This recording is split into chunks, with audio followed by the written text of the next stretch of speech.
Hello and welcome to Quews News. Today we're diving into an important topic: how better to support boys who are facing loneliness, social isolation and complex landscapes of evolving masculinity. We have a really important guest who is not only an educator, he's actually a Grand King martial arts, and he's going to be discussing with us how growing up as a boy can come with a unique pressure to conform outdated stereotypes, to hide vulnerabilities and navigate relationships and self-identity in an often confusing social climate. But it doesn't have to be this way, and that's why we're going to talk about it. Hi Tim, welcome to the show today. Thank you for inviting me. I'm happy to be here. It's great to have you. So for anybody who doesn't know anything about you, please can you introduce yourself? Tell us a little bit about yourself to begin. Well, basically, I'm an educator. Spent 10 years in the school system, teaching high school, also as an administrator. And then I kind of graduated to the martial arts so I could teach a wider range of things instead of just academic education. And worked in there as a teacher, as a program developer, as an advisor to hundreds of schools, helping the masters teach better. And regarding the current climate that we're in, what emotional and social challenges do you feel like boys are facing in comparison to when you first started your teaching career? Let me say, first of all, that I look at the world in 4 dimensions. We have the physical, mental, emotional, and spiritual. And there's an old Indian proverb that says that we live in 4 rooms and we should spend time in each room every day. And so emotional education, emotional development is just part of developing the whole person, a very important part, and that's what we're talking about today. We're talking about the silent type. If you have a problem, keep a stiff upper lip, don't tell anybody about it. And so emotional education was extremely lacking.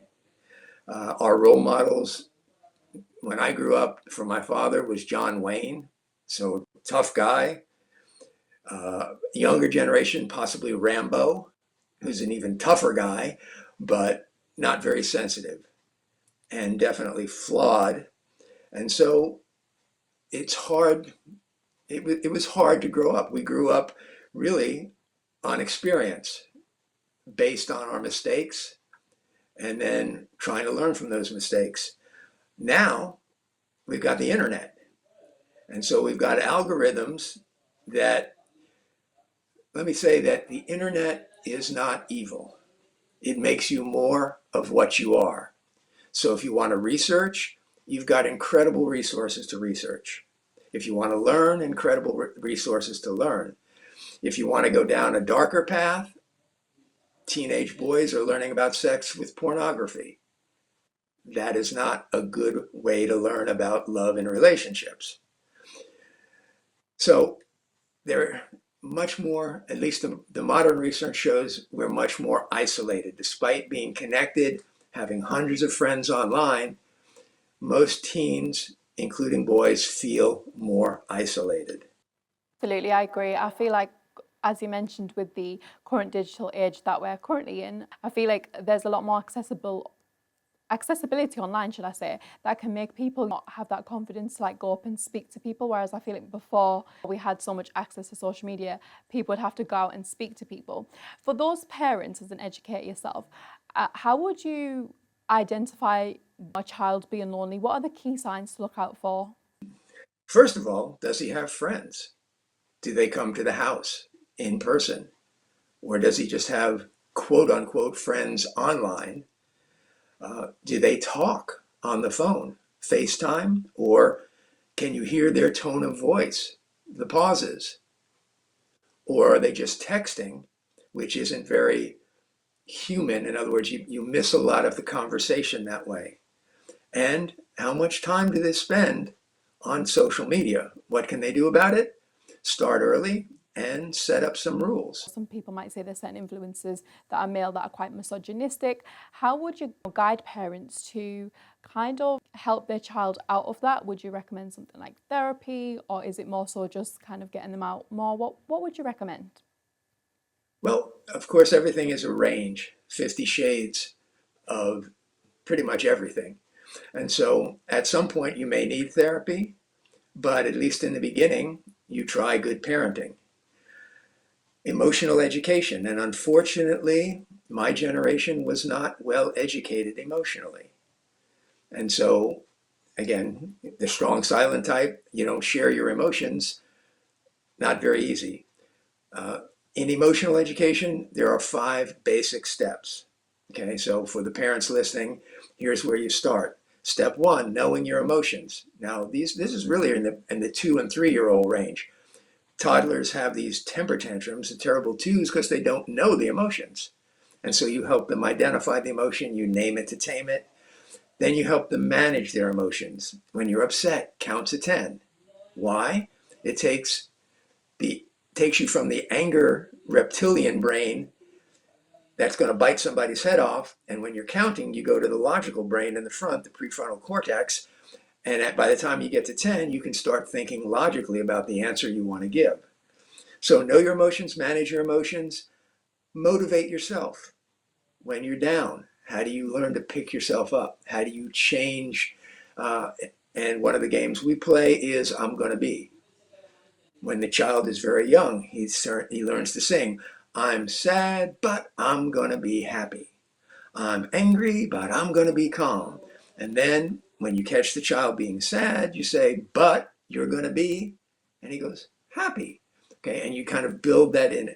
So we're not at the teenage years yet. This is just the foundation. Then you get to recognizing emotions in others.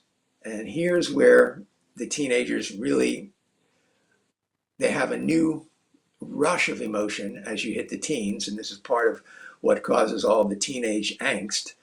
And then they have to learn to recognize emotions in others. What does that look mean?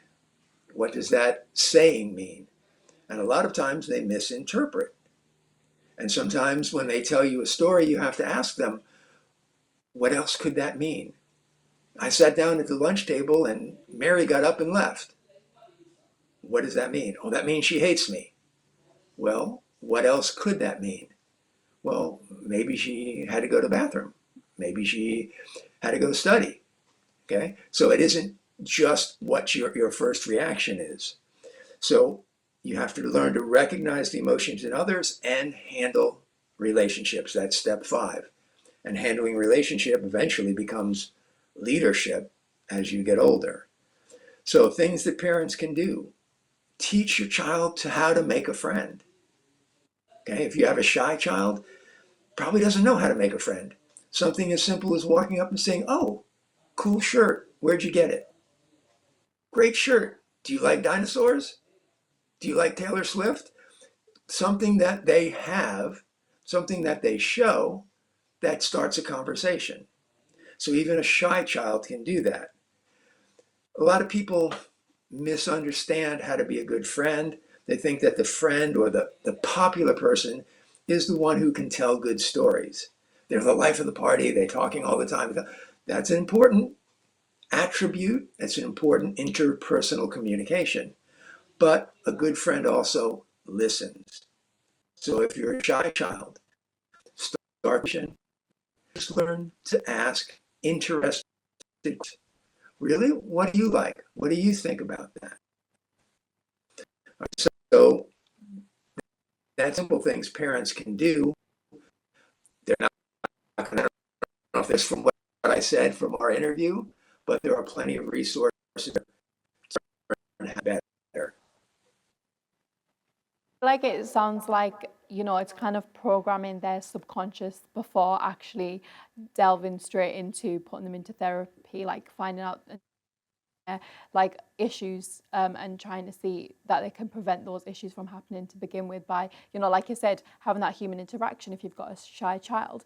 As someone like yourself who we previously mentioned, you are into, your martial arts. How important would you say sports is for especially a young man, like his brain and getting them into sports? How would you recommend that to parents, if you would recommend it at all? Absolutely. All right. So as I said earlier, there are 4 rooms we live in: the physical, mental, emotional, spiritual. And so you need to take account, you need to take care to help your child develop physically. They don't have to be Arnold Schwarzenegger, but they can be good at something. First of all, it's a great way to handle pressure or stress. If you're upset, you go for a run, you shoot some baskets, you kick the soccer ball. Kick the soccer ball really hard and get some of your angst out. So, yes, any kind of physical activity that your child likes. My favorite, of course, is the martial arts because it helps develop confidence. Boys are very naturally competitive, naturally afraid of some kind of physical confrontation. He's a big guy, I'm afraid to say something, right? When you know that you can handle yourself, or even if you've just gone to sparring class and you're used to getting hit, now you're not afraid of getting hit. That's not a fear anymore. Okay, that kind of confidence. But also, a good martial arts school will have the older students or the more advanced students teach the less advanced students. And that's a tremendous confidence builder. It teaches leadership. A good martial arts school will teach you to handle the bully without fighting. Somebody tries to bully you, you don't punch them in the mouth. You deal with them. If it's a mental insult, you deal with it mentally. If it's a verbal insult, you deal with it verbally. You don't escalate into a physical confrontation. If they physically attack you, then you may have to defend yourself. But that's not your first option. So yes, absolutely, team sports, develop mates, develop friends, develop teammates that you can share things with, especially you share the same values. Great, thank you for sharing that. Also, you did mention how you've got that Eastern and Western understanding of parenting, and not only that, just like the parenting philosophies behind that. Could you tell us a little bit more about that? Are there any like major differences that you think could actually stop a child from like evolving in, you know, whether it's loneliness, whether it's, you know, the digital age that we live in, or are there any commonalities that actually might help from your understanding of it and expertise? Very, very Eastern is, again, the four rooms, the physical, mental, emotional, spiritual, and you want a balanced child. And so you want them to do something physical.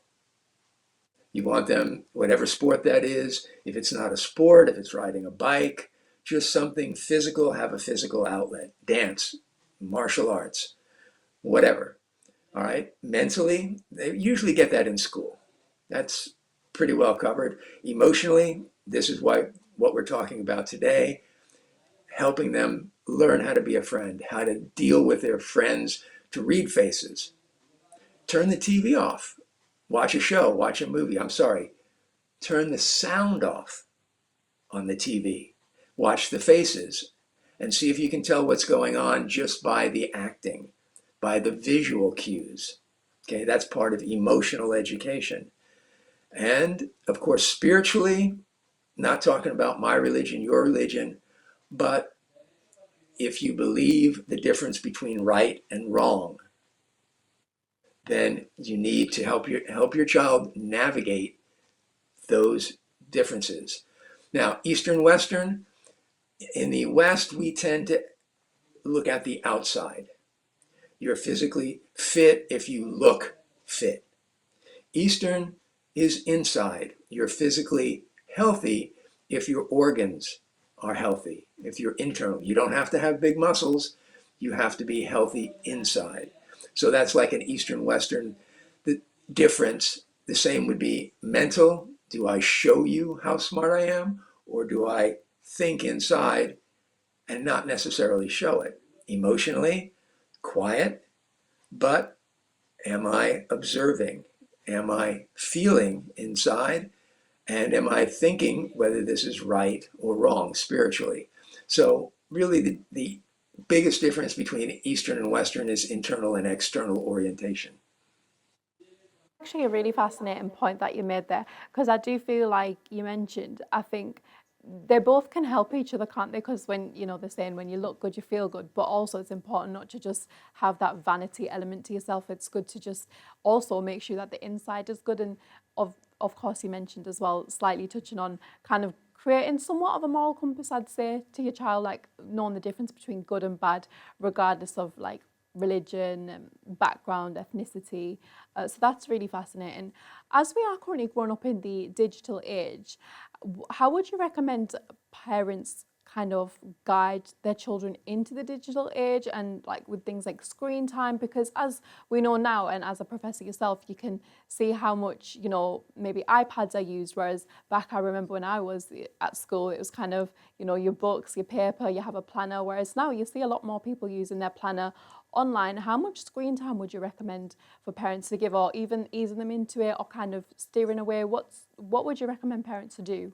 And what age would you recommend them to even start, you know, looking into the sort of the digital age? Do you think there should be an age limit? First of all, there's been lots of research of parents who who believe that using the tablet is acceptable for 1 year olds. At least in the US, the AMA, the American Medical Association, says no screen time for 18 months or very, very limited. Do not use the screen as a babysitter. And that's the easiest thing to do. And it's probably the most damaging thing you can do to the child. The child needs personal interaction to learn those visual cues, those audio cues in relationships. 7 years old, does a 7-year-old need a cell phone? Why? If there's some reason where you need to find the child or you need to worry about where the child is and you need that little locator, maybe. But it doesn't need the apps, it doesn't need the games. Social media, most of the social media companies require you to be 13 before you can even register. So that's a good something to say as well. I'm sorry, you can't have a Facebook account. Facebook won't let you, or Instagram, or whatever the newest one is. So I would fall back on that.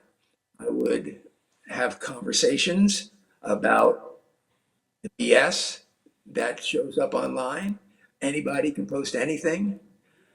My wife watches YouTube a lot, and you'd be surprised at the number of people who die on YouTube every day who are still alive and kicking. But apparently, the algorithm allows them to publish that somebody died because people click on it.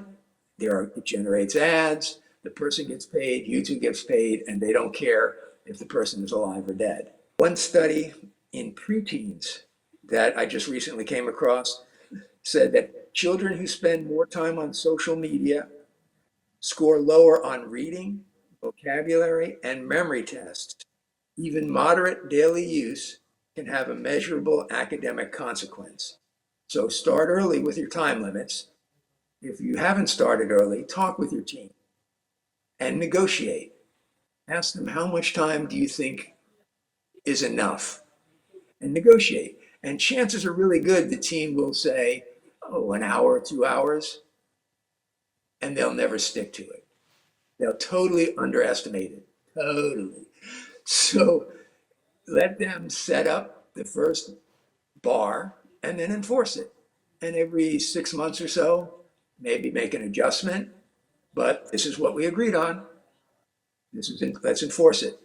Another recent report I read from the Center for Democracy and Technology found that 19% of high school students surveyed had or know someone who has a romantic relationship with AI. Oh, wow. And 42% reported using it or knowing someone who used it for companionship. So you talk about a separation. They're making friends with computers. So this is a real problem, not only competing with the other people on Facebook or Instagram or whatever, but talking to a chat GPT or any other AI robot as if it were human and expecting it to give you good advice. You can't even expect it to give you good research. You have to say, what are your resources before you can back up that research? much less if you say, what should I do about my friend, or why should I do about my feelings? So parents need to start early and have conversations. One of my favorite questions is, tell me something weird that happened today. Weird? What do you mean weird? Well, something out of the ordinary. Did something, your teacher say something? Did one of your friends say something? Did you see something on the street? Right? And that's a good conversation starter. And then the child tells you what happened. How did that make you feel? Why do you think you felt that way? Could it mean something different? And notice I'm not lecturing. It's what's called Socratic questioning. Socrates, the great Greek philosopher, would question his students. He wouldn't teach his students. And so, ask the questions. Everybody hated the lecture they got from their parents. I didn't like them. I'm sure you didn't either. Don't be the lecturing parent. What's one, I just want one essential advice that you would give to parents who are concerned about their son's emotional and their social well-being, just to round it all off? Learn, research, right? And interviews like this, where you listen to people who maybe have studied a little more than you, and you can learn a little something. Read my book. Observe your child, listen to your child before you give advice. That's all we have today on our show. Thank you to Tim for joining us. He gave some very insightful information. We hope you parents can take something away from that. We will leave Tim's book down below, like a link to his press link, so you can have a look at that. And thank you so much for joining us today. It was a very insightful one. Until next time, I've been Serena. This is Quews News.